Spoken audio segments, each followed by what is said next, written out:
Hi everyone, in this video we're going to be looking at part 3 of our revision lessons for English Language Paper 1. In this video we're going to be looking at how to revise for the structure question. Okay, so the first thing I'd like you to do is have a look at the structural techniques, and I want you to try and match them to the correct definitions. So the first one is then a shift in focus. We also have when the pace of the writing grows in intensity. We have a resolution. We have when the story starts in the middle of the action. We have foreshadowing, rising action, a hint or indication of something to come, when there's a change in perspective, location or time, we have a hint or indication of something to come, when the story ends in a satisfying or conclusive manner, and finally in media res. So in case you can't tell then, the keywords are in the black boxes and the coloured boxes are where the definitions are. Now if you want to pause the video here and go through it at your own time, please feel free to do so. We're now going to jump ahead and go through the answers in the next part of the video. Class feedback. Check your ideas against the correct answers. So on our left hand side then we have the key structural techniques, and on the right hand side we have the definitions. I will just say as well that these aren't all of the structural techniques that you need to know, so if there's any that you can remember, please do let us know in the comments as well. So for our first one then we have our shift in focus. So this is when there is a change in perspective, location or time.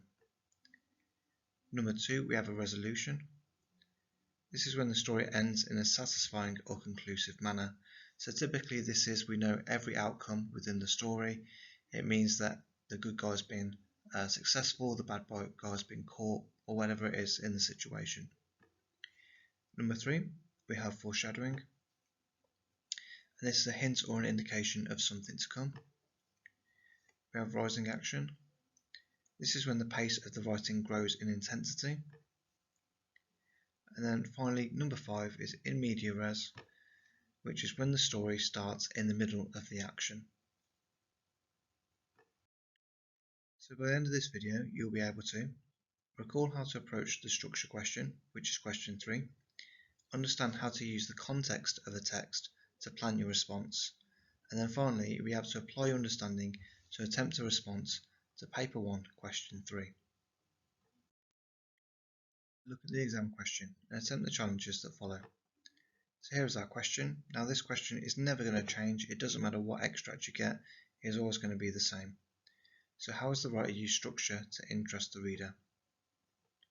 So the first thing I want you to think about is, how confident do you feel about this question? It is 8 marks within the exam. It's not one of the biggest questions in the exam paper, but understanding structure is going to help you for question 3, question 4, and also when you apply it to question 5. Super challenge. What part of the text will this question focus on? And then mega challenge. Can you recall as many structural techniques as you can from your previous lessons? So we just went through a few there. There are a lot more techniques that you can talk about. So is there any more that you are aware of that you covered in your previous lessons? And if so, if they haven't been mentioned, please do let us know in the comments. Class feedback. Check your answers against the teacher's ideas. So for our super challenge then, question 3 will focus on the whole of the text, and this is the only question that does this. For the mega challenge, some of the main ones are, these are the ones that you generically will find in the vast majority of the texts. So you can always talk about the exposition or the beginning, so has it actually engaged or interested the reader straight away? There's definitely going to be a shift in focus because this occurs every time we have a new paragraph. There's a good chance there's going to be some foreshadowing, so there should be some kind of indication of what's going to happen later on in the text. And there will either be a cliffhanger or a resolution. So either it ends in a satisfying way where we know the end result of everything, or it will leave us in a cliffhanger or we'll have a few questions and a few uncertainties about what happened in the rest of the text. Approaching a new text. When we look at a new text in an exam, it's important to consider the context of the writing, as this will give us an indication of the type of techniques that are going to be used. So the one we're looking at the moment is going to be one that you may have done within a mock. So it says this extract is from the beginning of a novel, published in 2015. It is set in a house that used to be part of a 19th century silk factory. Rosie and her two children, Sam and Cara, now live in the house. So when we think about the context of this response, we're going to think about the following questions. So first of all then, we know that this is from the beginning of a novel. If we think about the job of a writer is to actually sell books, and the beginning of a novel needs to be interesting and really grab our attention. So our first paragraph should probably focus on how does the extract actually start. Next, does it start in media res, in the action? Next, if we think about the actual setting that this text takes place in, we know that the house used to be part of a 19th century silk factory. Now this is a very unusual setting when you think about a typical house, so maybe that might be something that is alluding to something maybe a little bit sinister or dark in the rest of the text. And then finally, who is the protagonist? Who is the main character? When you have a bit of context like this and we realise there will be multiple characters in the text, we need to make sure we are sure who the actual main character actually is. So before we move on, it's important that you think about trying to practice some of these questions. You can access all of these if you go to a website such as Revision World and download the past paper and attempt the question for this specific text. Now we're going to look at a different example. So this extract is from the middle of a novel. The narrator is a teenage boy called Pi, and he's in a large lifeboat in the Pacific Ocean. There are no people with him in the lifeboat, but there are several animals, including an orangutan, a zebra, and a hyena. So the first question to consider with this one is then, as we know it's in the middle of a novel, will there be a climax or an exciting incident? Next, I'd like to think about how has structure been used to create a sense of danger. Again, from the context, we can see that it's not in a great situation, so we can expect that they'd use things like sentence structure and things like that to induce a sense of panic or fear for the reader. And then finally, has the writer used any foreshadowing to indicate how it will end? And again, just like with the previous example, all of these are available online. The Life of Pi is the extract, so if you do want to check it out, please do find it online and download it. Now for our third and final one, this one is a little bit different. So it's using a time machine.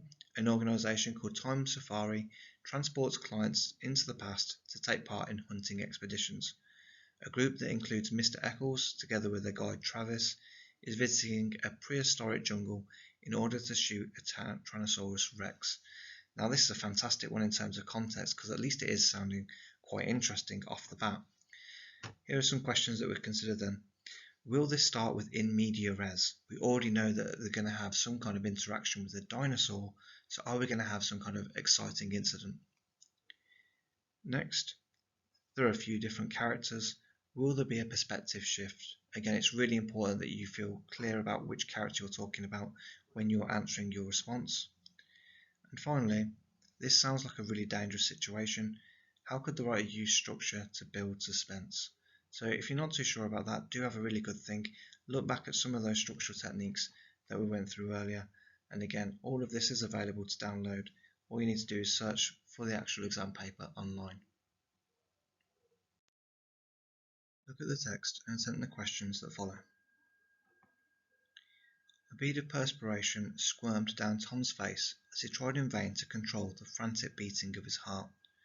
There were 3 minutes left to decide his fate. The midday sun glared menacingly from the pure blue sky, providing maximum coverage of Tom's suffering. At the other end of the pitch, the rival team's goalkeeper leaned leisurely against the goalpost. He looked more like someone who was waiting for a bus rather than participating in the most important match of the season. A small smile tugged at the corners of his mouth, like he knew the outcome of the game already. They had won the league 3 years in a row, and with less than 2 minutes to go, the winds of fate had already placed the ball far away from his end of the pitch. A sickening, lurching realization seized Tom as the striker ran down the field. The rival player was coming fast, too fast for any of the defenders to get back in time. This was it. Time seemed to go on slow motion as he forced his legs into action and ran forward. Making his body as big as possible, he readied his body to spring into the air. Then, in an instant, it happened. The boot made contact with the ball with the force of a sledgehammer. Tom threw himself forward, willing his fingers to find it, every ounce of his being willing himself to make the save. Question 3. Use the extract that we've just read to respond to the following question. So you now need to think about the whole of the source. This text is from the beginning of a novel. How has the writer structured the text to interest you as a reader? You could write about what the writer focuses your attention on at the beginning of the source, how and why the writer changed the focus as the source develops, and any other structural features that interest you. And just a reminder, this question is worth 8 marks. So first thing I'd like to think about is, can you identify 3 or more structural techniques in the extract that we've just read through? Do you think the writer has used structure to build any tension with what we've just read? And then the mega challenge, look at the response on the next slide to help write your own attempt to the exam question. So look at the example and attempt the challenges that follow. So a student has wrote a response and this is what they've said. So they've said, the writer has used in media res to engage the reader. There was 3 minutes left to decide his fate. The writer has used a simple sentence to suggest a dangerous situation for the protagonist. This grabs our attention as we are immediately concerned for the character's well-being. The writer has purposely withheld information, causing us to question what event is unfolding and makes us desperate to find out what is going on. So this is what I'd like to think about before we move on and you write your own response. Has the learner identified any structural techniques? So if you're not sure what I mean by these, think about the ones that we went through in the previous part of the video. And finally, how successful was the response? Identify anything you think that works well or anything that you might improve yourself. And again, if you've got anything you want to share, please do leave it in the comments below. It'd be really good to get a conversation going and moving forward. In our next video, we're going to be going over the following things.